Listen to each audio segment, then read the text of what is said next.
დონალდ ტრამპი ნატოსთვის ძალიან მნიშვნელოვანი ფიგურაა და ალიანსისადმი ძალიან ერთგულია. გამოუცხადა ნატოს გენერალურმა მდივანმა მარკ რუტემ ევროპარლამენტარებს, რომელთა დიდი ნაწილიც ამერიკის შეერთებული შტატების პრეზიდენტის აგრესიულ რიტორიკაზე ევროპის მიმართ ძალიან ღელავს.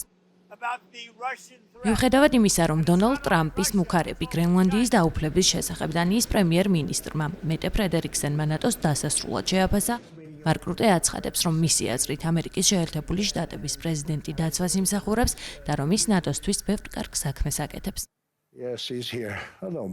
2025 წლის ბოლოსთვის ალიანსის წევრი ყველა ქვეყნის მიერ 2%-იანი მიზნის მიღწევა ტრამპის გარეშე არასდროს მოხდებოდა.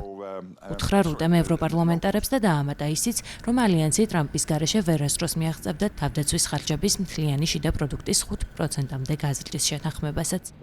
ნატოს გენერალურმა მდივანმა თქვა ისიც, რომ მას არც პირადი შეტყობინებების გამოქვეყნება აწუხებს, თუ კი საქმე ამერიკის შეერთებული შტატების პრეზიდენტის კარგი საქმეებისთვის შექებას ეხება და ამით დონალდ ტრამპის მიერ გავრცელებულ მიმოწერაზე მიანიშნა.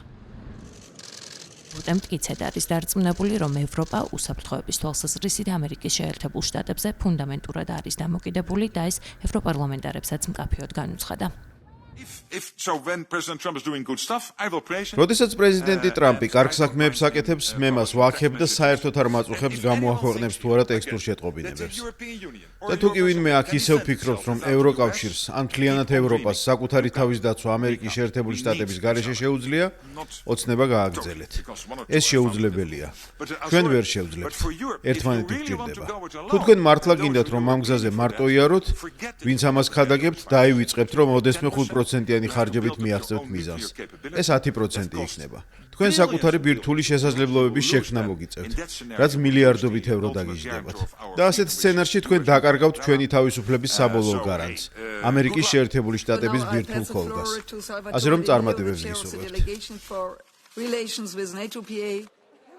ევროპარლამენტართა ნაწილმა მარკ რუტე გასულ კვირას ამერიკის შეერთებულ შტატებსა და ევროკავშირს შორის გრენლანდიის საკითხზე დაძაბულობის შემცირების საქმეში გაწეული როლისთვის შეაქო.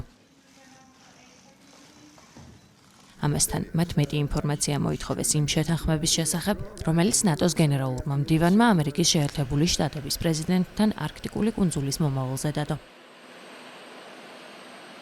რუტემ შეთანხმების დეტალები არ გაამხილა, თუმცა განმარტა, რომ ტრამპის ადმინისტრაციასთან ორი სამუშაო მიმართულება შეთანხმდა.